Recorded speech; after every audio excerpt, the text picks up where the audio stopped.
민주당과 야당이 최종 합의한 안은 의석수는 현행, 그러니까 지역구 253석에 비례대표 47석을 유지하되 연동률 50%를 적용하는 비례대표 의석을 30석으로 제한하는 내용이라고 설명했습니다. 석패율제는 도입하지 않습니다. 여러분 안녕하십니까? TV 비판과 대안입니다.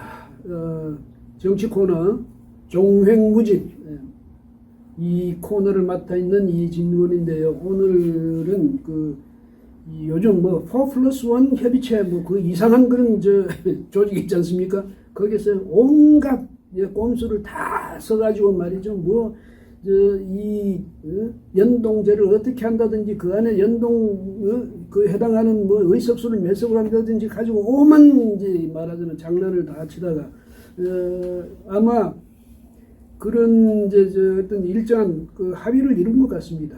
안 될 줄 알았는데 저는 절대로 안 될 줄 알았는데 그래도 합의를 이뤘어요. 그걸 보면 이 사람들 참 집착이 대단하구나 이런 생각이 드는데 우리 이용구 총장님, 중앙대 총장을 지내신 우리 이 총장님, 특히 이제 이 통계 쪽에서 전문가시니까 총장님 모시고 이 사람들이 4+1 협의체에서 자기들끼리 합의했다는 그 숫자, 그 의미에 대해서 좀 말씀을 오늘 듣도록 하겠습니다. 이종영 고맙습니다. 예, 감사합니다. 예. 그러면 이제 지금 최종적으로 아마 잠정 합의됐다는 것이 지금 현행처럼 지역구 153석, 비례대표 47석 이건 그냥 둔다. 대신에 30석에 대해서 30석에 대해서 캡을 둔다. 그래서 그거는 연동제를 적용한다. 또 그다음에 석패율은 이제 그건 정의당에서 그걸 굉장히 고집했는데 안 하기로 했다. 이 정도 해서 이제 합의를 된 것 같아요. 그래서 여기에 대해서 그 종전에는 어떻게 내려오다가 여기까지 이르렀는지를 개괄적으로 좀 설명해 주시죠.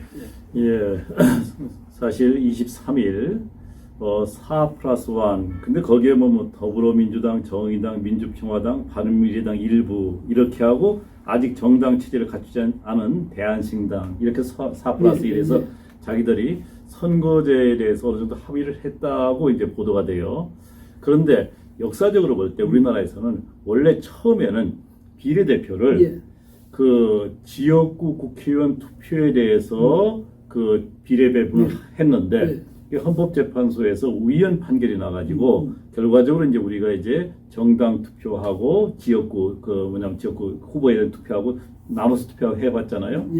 그런데 지금 현재 만약에 이와 같이 연동형 비례대표제를 한다 그러면은 이게 또 지역구 투표에 따라서 연동형 그게 바뀌기 때문에 지역구 투표 결과를 반영해서 그 비례를 정한다. 이게 또 나름대로의 위헌 소진이 있습니다. 하지만은 현재 4+1 그 집단에서 이제 그 지역구는 253석 그대로 놔두고 그 비례대표 47석을 30석은 연동형으로 하되 50% 캡을 씌우고 이제 17석은 그냥 그대로 그 과거처럼 그 득표율 비례에 따라서 한다 그러는데 그래가지고 제가 통계학자 아닙니까? 나름대로 이제 이런 경우에 그 시뮬레이션을 해봤어요. 시뮬레이션 해봤는데 지금 재미있는 거는 자유한국당에서는 이제 어떻게 하려고 그러냐면은 좋다. 지금 현재와 같이 지난 20대 총선을 기준으로 해서 보니까 만약에 그 20대 총선의 득표율을 가지고 그냥 하면은 연동열 배정이 새누리당 그 당시에 새누리당이었죠. 더불어민주당 같은 경우에는 연동형 배정은 하나도 받을 수 없습니다. 그렇겠죠. 그래서 지금 이제 새누리당 혹시 이제 자유한국당에서는 좋다. 만약에 이제 그 실제로 연동형 비례제 대표를 도입한다 그러면은 자유한국당에서는 그러면 그 비례대표 선출을 위한 위성정당 즉 비례한국당을 만들겠다라고 하거든요. 그래서 그렇게 만들었을 때 어떤 결과가 벌어지나를 한번 시뮬레이션 해봤습니다. 한번 보실까요? 그 결과를 말씀해 주시죠. 물론 모든 그 계산은 어떤 기본적인 출발점이 필요합니다. 그래서 어떻게 출발점을 했느냐면은 그 20대 총선에서 각 정당의 지역구 당선자 수는 그대로 존중을 했습니다. 물론 그때 국민의당이 있다가 지금 바른미래당이 됐는데 그거를 고려하면은 그때 어떻게 했냐면은 주요 정당이 더불어민주당이 지역구가 110, 자유한국당이 105, 정의당이 2, 그리고 바른미래당은 현재 그때는 있었고 없었는데 현재 바른미래당의 의원 수 보니까 15명이에요. 예. 자, 이렇게 돼 있고 기타 이제 여러 가지 그 현재 상황에서 기타는 21명에서 253명이 되었는데 그 요거는 이제 그냥 그대로 놓고 예. 비례 득표율을 뭐를 기준으로 했느냐면은 20대 총선의 득표율이 아니고 그 지난 12월 19일 날 그 리얼미터에서 발표한 정당별 그 지지율이 있어요. 각 정당별 어떻게 됐냐면은 더불어민주당이 40.8%, 그 자유 그 한국당이 30.6%, 정의당이 6.3%, 바른미래당이 5.6% 이와 같이 나왔습니다. 예. 그런데 이거를 기준으로 하는 것이 그 너무 타당한 것이 사실은 지난번 지방선거에서 6.13 지방선거에서 자유한국당의 정당 지지율이 27%가 나왔거든요. 예. 근데 그때는 상당히 최악의 상황이었고 지금은 아무리 봐도 그것보다는 높다고 생각하기 때문에 지금 30.6%는 그래도 어느 정도 합리적으로 생각이 돼요. 자, 이걸 놓고 만약에 자유한국당이 비례한국당을 만들어 가지고 예. 자유한국당의 30.6%를 완전히 비례한국당이 가져갔을 때, 예. 즉 한국당은 비례대표가 없다는 얘기죠. 한국 자체는 이런 경우에 어떤 일이 벌어지나를 계산해봤어요. 예. 자, 그랬더니 그 연동형 배정을 그 해보니까 뭐냐면은 더불어민주당 이건 여기서 이제 아직 배정이 아니기 때문에 예. 퍼센트 그 소수점도 합니다. 예. 6.2명. 그 한국당은 이제 0명이에요. 왜냐하면 비례한국당으로 갔으니까. 그리고 정의당이 8.45명, 바른미래당이 0.15명, 비례한국당이 물량 45.9명이 배정이 됩니다. 예. 그러면 전체 인원이 이제 60.7명이 되거든요. 예. 그런데 실질적으로는 이제 그 캡이 예. 30명이니까 이거 30명으로 조정하면 어떻게 되냐면 의석수로 하면은 그 연동뉴스에 더불어민주당은 3명, 그 정의당이 4명, 예. 그리고 바른미래당은 지역구가 15명이 있기 때문에 배정이 안 돼요. 예. 그래서 비례한국당이 23명 예. 이렇게 해서 30명이 배정이 됩니다. 즉 무슨 얘기냐면은 만약에 비례한국당이 정말 한국당의 지지율을 그대로 옮겨갔을 때는 30명 중에서 23명의 비례대표를 가질 수 있다는 얘기라고요. 예. 그런 뒤에 기타 비례 17명 있죠. 예. 그건 어떻게 됐냐면은 민주당이 9명, 그 다음에 정의당이 2명, 바른미래당이 1명, 그리고 여기에서도 비례한국당이 5명을 갖게 됩니다. 예. 왜냐하면 그 정당 득표율이 있으니까 이렇게 되면은 총원으로 볼 때 민주당이 122명, 그 한국당하고 비례한국당은 둘을 합하면 133명이 나옵니다. 그리고 정의당이 8명, 예. 그리고 현재 바른미래당은 지역구 15명에다 1명 더 하면 16명이 되겠죠. 예. 예. 이렇게 되는데 또 한 가지 좀 더 현실적인 대안을 한번 생각해 봤어요. 예. 어떻게 하냐면은 현재 한국당의 지지율을 한국당도 그대로 놓고 비례한국당도 했을 때 한국당에다가 10.6%를 그 득표를 했다 그러고 비례한국당이 20% 득표를 해서 이제 둘이 나눈다. 예. 3.6%를 이렇게 했을 때에는 어떤 일이 벌어지느냐면은 연동형 의석이 아까 똑같은 프로세스를 그 같이 하면은 민주당이 4석, 그 다음에 그래도 그 한국당은 그 기본적으로는 자유한국당은 없습니다. 예. 정의당이 6석, 그리고 비례한국당이 20석. 예. 아까에 비해서는 비례한국당이 좀 약간 좀 줄어들죠. 예.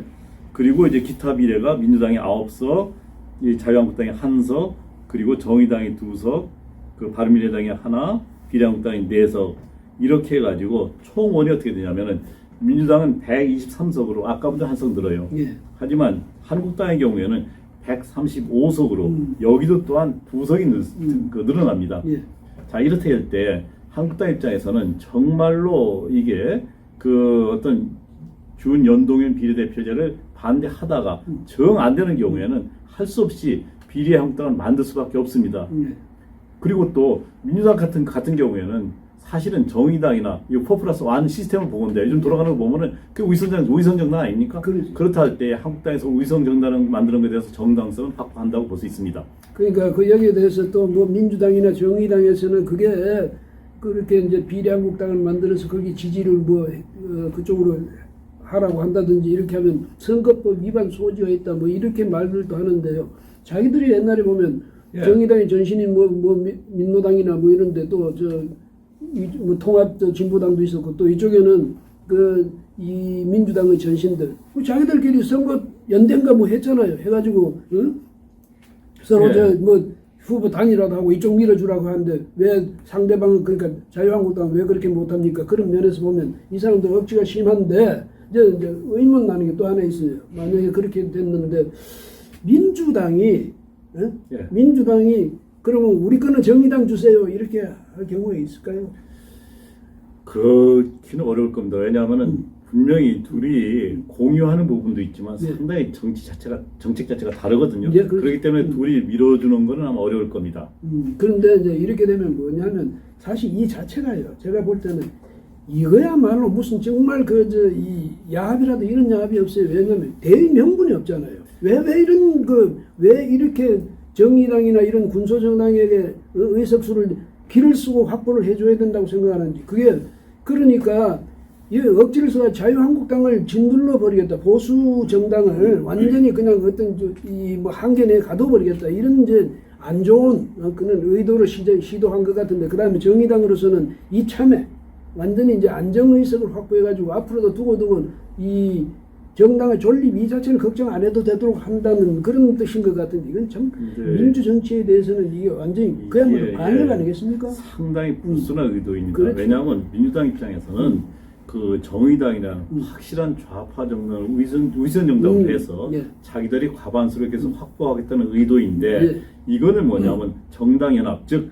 이 연동형 비례제를 한다는 얘기는 사실 다당제를 전제로 하는 거거든요. 예. 다당제는 기본적으로 뭐냐면은 그 내각 책임제의 근간입니다. 그렇죠. 우리나라 같이 대통령 중심제, 즉 대통령이 막가는 권한을 가지고 있는 경우에는 의회에서 어느 야당이 권한을 가지든 해서 서로가 그 행정부와 의회 간의 견제와 균형을 이루어야 되는데 그렇죠. 이거를 깨겠다는 거거든요. 그래서 자기들 일당 독재를 하겠다는 얘기인데 그렇죠. 그래서 지금 말씀하신 대로 대통령제는 이제 권력 분립 체제가 돼가지고 그렇다면 지금 말씀하신 대로 입법부와 행정부는 서로 견제와 균형 관계를 이루어야 되는데 대통령은 승자 독식이에요. 그렇죠. 대통령 41%밖에 안 받았는데 그는 왜 자기들은 연동제를 안 합니까? 왜 혼자만 다 차지하고 권력을 100%? 그렇죠. 예. 그다음에 이쪽에는 의회는 왜 그럼 정당 간에 서로가 왜냐하면 비례까지 따져가면서 그 사표를 방지해야 된다고 그런 논리를 전개하는지 그것부터가 지금 논리적으로 안 맞고 이건 뭐냐면 결국은 자기들끼리 해가지고 뜻맞는 그 배짱 맞는 저 정당들끼리 해가지고 이 의회도 완전히 장악해버리자 예. 이런 뜻인데 이런 불순한 이런 의도를 하는 게 잘 될 리가 없죠. 그러니까 서로 계산을 내가 지금 안 돼가지고 애초에는 지역구 225석 그 다음에 뭐 비례 75석 뭐 이런 식으로까지 갔다가 줄여들고 결국은 원래대로 왔는데 참 군색하게도 그중에 30석만 내놔 이것만 우리 목소리 해줘 지금 이거거든요. 근데 왜 이 의석을 30석이든 단 뭐 한 석이든 왜 특정 정당의 몫으로 왜 떼줘야 됩니까? 그래서 여하튼 한국당 같은 경우에는 비례 한국당을 만들면은 정의당이 설령 예. 10%를 얻는다 하더라도 그 맥시멈으로 예. 만약에 자유한국당이 그 비례 한국당이 20% 또는 30%를 얻는다 그러면은 여하튼 그 연동형 비례대표 그 부분에 있어서는 한국당이 정의당의 2배 또는 3배를 확보할 수 있기 때문에 만약에 정말 이것이 국회에서 통과된다 그러면은 그 한국당의 경우는 비례 한국당을 만들어서 이걸 할 수밖에 없습니다. 정말로 당위성이 없습니다. 기본적으로 이 방법 자체가. 근데 당연하잖아요. 그다음에 저는 생각할 때 비례 한국당의 아이디어 지금 절묘했다고 생각하거든요. 예. 그래서 왜냐하면 상대방이 그렇게 나오면 이쪽에도 당연히 대응책이 있어야죠. 그 대응책 중에는 올해의 히트 상품 아닌가요? 그렇습니다. 그런데 그러기 전에 예. 사실은 과거에 우리가 그 지역 득표율을 활용해서 비례를 결정하는 것이 우연이라는 판결을 한 바가 있기 때문에 이것이 국회에서 만약에 통과된다 그러면 이제 헌법재판소에 가서 또 헌법적 판단을 받아봐서 이게 만약 우연이라고 하면 또 이것도 또 모든 그냥 끝나는 거죠. 뭐 지금은 받아봐야 된다고 지금은 생각합니다. 한다는 게 정당 득표율에 따라서 전체 이제 이 정당이 차지할 수 있는 의석 수를 결정하고 그 속에서 이제 하는 게 이게 연동제니까 뭐 지금같이 이제 정당 투표제는 그냥 하겠죠 하는데 문제는 그래봐야 정의당한테 정말 몇 석이 더 갈 수 있을지 모르겠어요. 근데 뻔한 걸 가지고 저렇게 계속 억지를 부리고 있고 더더구나 아까도 지적하시지만은 대안과 비판이 대안과 비판은 우리 거고 예. 저 대한신당인가 있잖아요. 예. 여러분 착각하지 마세요. 대안과 비판은 저희들 TV입니다. 그리고 대한신당. 대한신당이라는 게 있어요. 근데 이건 아직 뭐냐면 실체가 정당 그 자체를 만들지도 않고 있는 거고 또 지금 말하는 바른미래당도 안에서 지금 내분이 있기 때문에 앞으로 총선 때까지 그냥 갈지 또 어떻게 이합집산을 할지 모르거든요. 이런 상태에서 왜 이 사람들이 굳이 집요하게 이렇게 요구하느냐? 제가 생각할 때는 거기 이제 각 당의 머리들 있잖아요.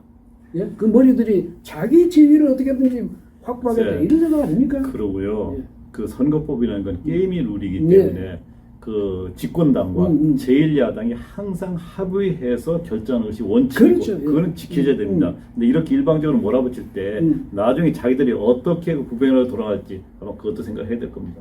예, 사실은 이런 이야기를 하면 이게 끝이 없죠. 그런데 저 사람들 제가 생각할 때는요, 하다가 결국 어디 가면 자기들 오히려 망하는 길로 가는 거 아닌가 이런 느낌까지 줍니다. 그래서 의도가 나쁜 의도를 가지고 시작하는 일이 좋은 결과를 낼 수가 없죠. 예, 그 점에서 우리가 지켜봐야 되겠습니다만 오늘 총장님으로부터 특히 이제 통계 전문가로부터 그 경우의 수를 한번 일목요연하게 들어봤습니다. 또 앞으로도 이제 이 상황이 진전되는 데 따라서 우리 총장님의 이 통계 전문가로서의 그 역량이 이제 앞으로도 계속 여러분들한테 이제 나타나지 않을까 이래서 정말 이제 기대가 됩니다. 예, 오늘은 여기까지 하죠. 예, 고맙습니다. 감사합니다. 예.